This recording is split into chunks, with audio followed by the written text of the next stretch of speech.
What's up, everybody? Welcome back to another edition of Sit Down Saturday, and today we are going to be talking about the SDCC reveals. Now, obviously, we're not going to be talking about all the reveals because I only have so much time in a day, and you only have so much time to watch it. We all got to play fair, right? So what we are going to talk about are the reveals that I saw that were interesting to me. To take that one step further, we're going to cover a few of the other Transformer stuff that I think may be interesting to some of you. And hopefully between those two things, it'll make for some content that you'll find enjoyable and a quick recap overlook of the SDCC events. It's been a long time since we've had an SDCC due to the unprecedented events. I'm not sure if you've heard, but they're completely unprecedented. So it was fun. It was fun to see. It was like a reminder of how much fun that stuff could be even from the comfort of my living room. So I was looking forward to doing this and tackling some of these reveals and talking about some of them because it was nice to kind of get so much at once, so to speak. As far as housekeeping goes, there's only one thing I got to talk about, and that's the Versus video with Springer. Look, people will say anything about me when it comes to stuff like that except for how I could judge it differently. I try to be fair with the stuff. I prefer the fans' toys. I like the fans' toys. I say exactly why. But if we're tallying all points to be equal, it is what it is. If I felt I could have given any more wiggle room, I would have. But there's some things that just can't be changed. The XTB came with more accessories and had better gimmicks. It's more cartoon accurate. It's cheaper. Like, there's a lot of things that there's just no getting around. I have to score it fairly. If I don't score it fairly, the whole Versus will completely lose any meaning at all. And for those that had a whole lot to say, apparently, which I didn't hear or read, only heard about, I hope you never have to be accountable for it. So with that being said, let's move on to some fun. Let's look at these reveals. Some surprising companies turned out for this show and turned out in a big way. Companies that I would never thought in a million years would be the ones that I was most excited about what they had coming. Let's get into it. So let's start light. I don't know if you guys have been keeping up with this Beasts of the Mesozoic. It's a new line, completely original, but heavily inspired by Dino Riders with like a more of a modern take. I'm going to watch it closely. For me to get in on this, I need it to be a little bit closer to Dino Riders to kind of grab my attention. But I will say the dinosaurs look amazing. Like, I haven't wanted to buy a toy dinosaur since I was a kid, but like just the paint, the vibrant colors, the kind of anatomic accuracy, I don't know. They have my attention. That's all I wanted to say about this. We'll move on to something a little bit closer to home. G.I. Joe Classified was there with some reveals, and it's a lowercase r for the reveals, but the names and the stuff that we saw, the prospects of characters, I guess you could say, are extremely exciting. Great choices for the most part across the board. A Lowlight, he was my favorite G.I. Joe as a kid, so like I'm super looking forward to that. A Copperhead, which was always kind of an interesting Cobra and standout character. And then they showed the Serpentor, which looks fantastic. It's very kind of cartoon accurate and not as much kind of modern love, and I like a little bit of a balance that they've been striking with that, but it's still great to see. They also showed a Shipwreck, which is a great choice. Super standout character. Looks like they're taking it with that nice blend that I've been talking about of like the G1, for lack of a better term, aesthetic mixed with like sort of a modern blend. Love to see it. No complaints whatsoever. And a Torpedo, which isn't the most exciting reveal, but it's another one checked off. I was a little disappointed that we didn't get to see more Dreadnoks, but these reveals seem to be a little bit more Joe heavy in general, so I'm hoping that in New York we get a little bit more of the Cobra side of things. But that being said, they did have an exclusive there, which kind of irritated me, of Dr. Mindbender. I'm not a personal fan of using standout major characters as exclusives. I just think it's poor form, poor choice. I'm guessing that we'll get some sort of major release of this to some extent. Maybe it won't be as, G1 or BDSM-y, if you know what I'm saying. He always had kind of a weird design, but which I'd be okay with personally, but they better just not keep this character as an exclusive for all eternity. Like, it would be so silly. This is not how you do business. This is a major villain of the franchise. Like, put it out, make it available, let people buy it. It does look great though, for what it's worth. We'll move on to Marvel Legends, and honestly, I don't have a whole lot to say about it. There wasn't much that I was interested in. The Terrax looks great, so I'll probably pick that up. And I'll probably pick up Howard the Duck because he's a little character and I'll have room for him. And I loved the movie as a kid, and I'll put him on my cosmic shelf, and that'll be that. I'll be done with it. So looks fine. Looks like the movie. I don't need it to look like the MCU Howard the Duck, but it does, and it's not a big deal to me, so I'll probably be getting this. But it's only 2 figures that they showed that I'll be picking up. Moving on to Iron Studios. I don't know if you guys have been keeping up with Nerd Rage, but Iron Studios is probably the most exciting thing to me at the moment. I just think that they're killing everything they're doing. That being said, there was a couple standout things here. One being their Batman animated stuff, just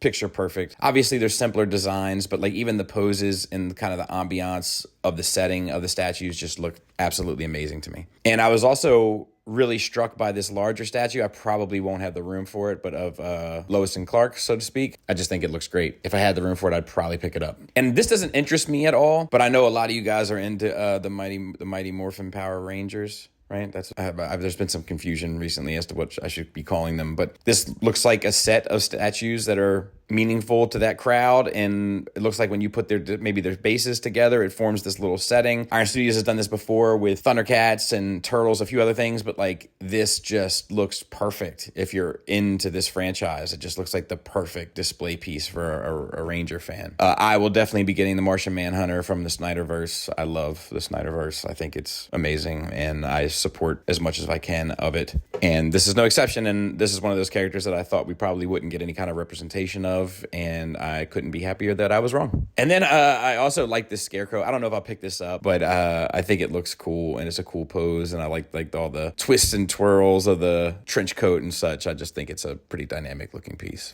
Next, we'll move on to Storm Collectibles. I have a real hit or miss kind of relationship with this company, but they did show a Kano that looks pretty close to perfect, and they did show the same old katana mold that they've been showing for years and yet refuse to put out. At this point, I'm kind of bored with it already. I don't even have one. I just wish they'd move on to Mortal Kombat 3 and do those representations of the girls, because they just look better in those outfits anyway. They're a little bit more interesting, sexier, and have a better presence, whereas these designs, like, they just look old and dated now, even by their own standards. And then we got a pretty exciting announcement of 4 new figures, 3 of which I'll be picking up: the Shiva, Cabal, and Nightwolf, and I'll be passing on the new Shao Kahn. I only need one Shao Kahn, and I'm happy with the one I have. But they all look picture perfect, sculpt-wise. Build-wise, if you know Storm Collectibles, it's hit or miss. It's really anybody's guess, but they look absolutely fantastic. Hot Toys was there and didn't have huge reveals, in my opinion, but they did show off an 89 Batman that I'm hoping is an announcement of a re-release, but I wasn't really clear on that, whether it was just like a celebration of Batman there or whether or not they were actually planning on re-releasing him.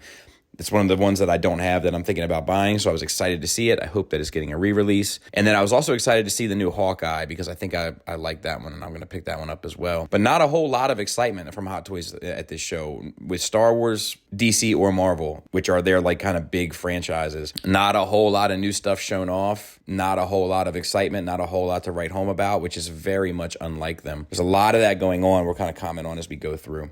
Now we'll move on to the Transformers stuff, and we'll start with this like G.I. Joe thing. And I know that this has been shown before and it looks awful, and yeah, I get it. But my question with this is like, just why didn't you make it Hound? It just seems like such a no-brainer to me. Like, you just make it Hound and you're good. Like, it doesn't even matter if it looks bad. Like, at least it makes sense. Like, this doesn't even make any sense, which is just kind of a bummer. And then we'll move into the Legacy line. So we got an Armada Starscream, and I think it looks fine. You know, usually when we get a G-Axis, we get a Starscream, or Armada one. So like, it makes sense to me. It also makes sense that they would try to kind of start branching out from G1 a little bit, as they've kind of run a pretty impressive spread across G1. So I guess it makes sense that it goes forward with other lines. And this doesn't look awful. It doesn't look great, but it doesn't look awful. And then there's the Point Blank, which, like, it does look pretty bad. It's kind of because where the whole bot sort of comes together, it just has this weird abdomen / pelvis area that just looks completely unfinished. It just looks so silly. Like, I don't know how nobody just stopped and said, wait, we should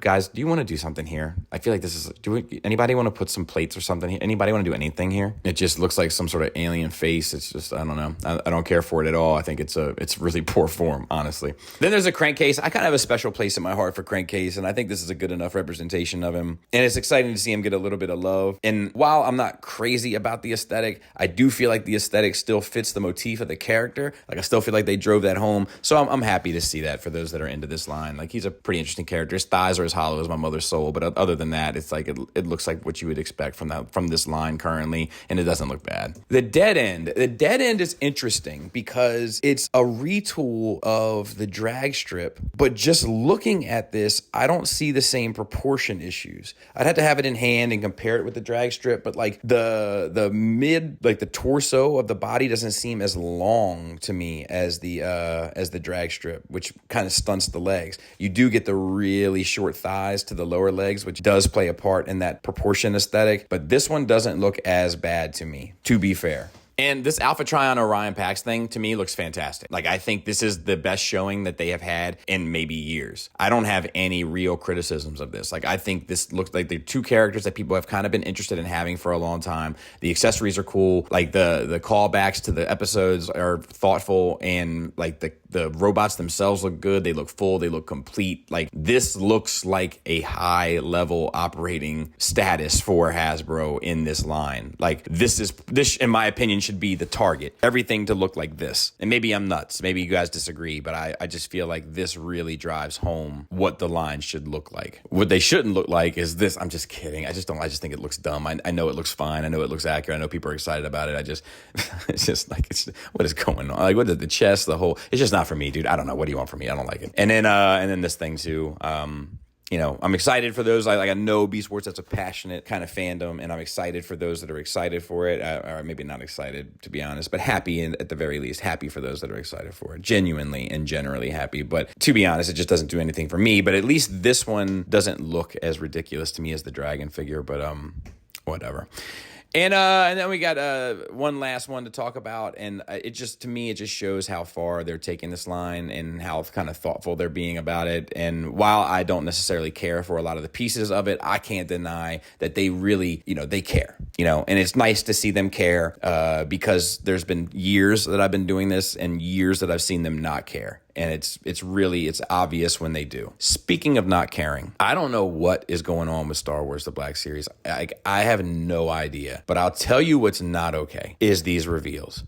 Look, we're getting a Bill Burr. That's fine. We're getting the Luke packaged as the Mandalorian Luke, but it's really the Luke they were going to put with the Rancor. Like, you can't slip one past me. Like, I know what you're doing, which is fine. But come on. And then we're getting these holiday characters. Look, in my opinion, the holiday character stuff, it only works when you're taking care of the line, right? When the line itself is thriving and doing great and keeping people passionate, excited, and involved, then you can do this like spin-off holiday stuff, and it seems fun and enjoyable. When you're tanking the line with poor releases and oversaturation of clones, troopers, and Mandos, and then you come with this as a reveal, it's really disheartening. It's dumb. And dumb is fine when everything else surrounding it is great. Dumb is dumb when the line is in poor hands.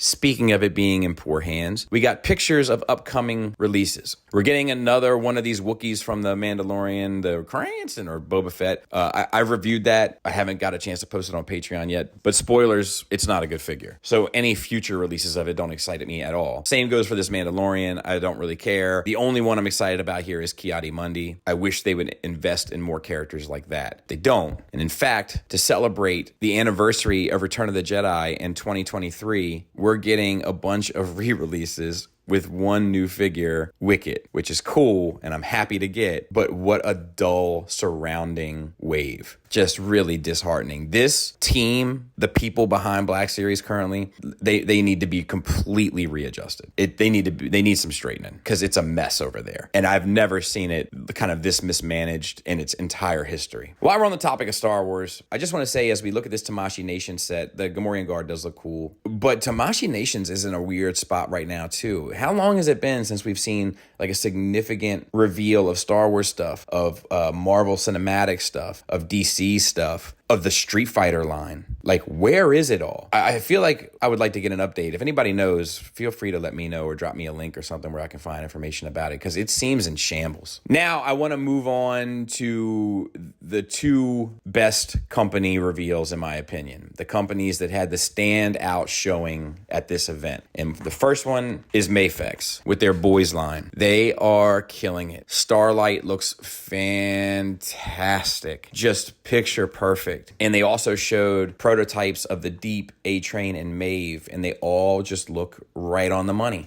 Paint withstanding. It pretty much fleshes out your entire 7. So my only concern with the line is that they continue to work on the boys, because the next tease that they gave was for Soldier Boy, which is fine, but I would put him priority-wise way behind Frenchie and Huey and the rest of the team, Mother's Milk and the rest of the team. So I hope they see it through. Mafex has a tendency to kind of see lines through to fruition, so I do have some faith in them in that regard anyway. Speaking of lines being seen through, getting more Hush stuff, they showed a Harley and then some of their other stuff that should be coming soon, and they really revealed this Poison Ivy that just looks, once again, picture perfect. No complaints whatsoever. Mafex is in a really good place. And they followed it one step further with a Terminator 2 line, which I will be picking up the Arnold intact and the Terminator. I'll be getting both of those. And if they do a T1000, I'll be getting that also. And then moving on to NECA, who I think overall had the best showing. We'll start off with their comic book stuff. They showed a Triceraton that looks amazing. I'm going to pass on it ultimately, but it looks amazing. And they showed their like comic book turtles, like the more bulkier, blockier style. And holy mother of pearl, it looks fantastic. It looks like they just walked right off the cover. I couldn't be happier.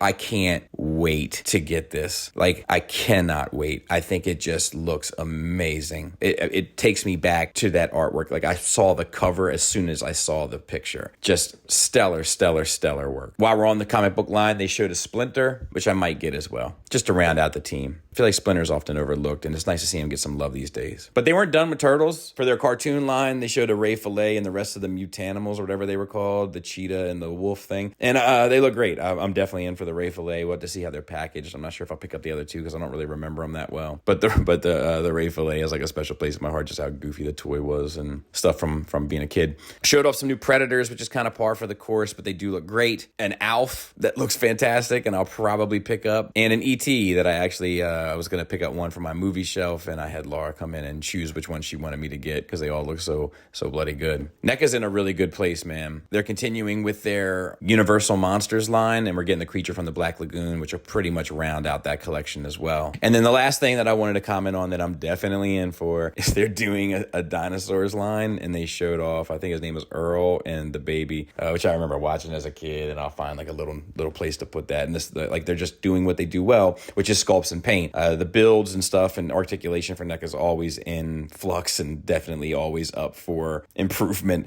on their end. But God bless if they're just not getting better and better at their sculpts and at their paint. And I'll say this, I think, and I never thought in a million years I would say this, I think without a doubt, they had the most impressive showing at SDCC in the toy capacity.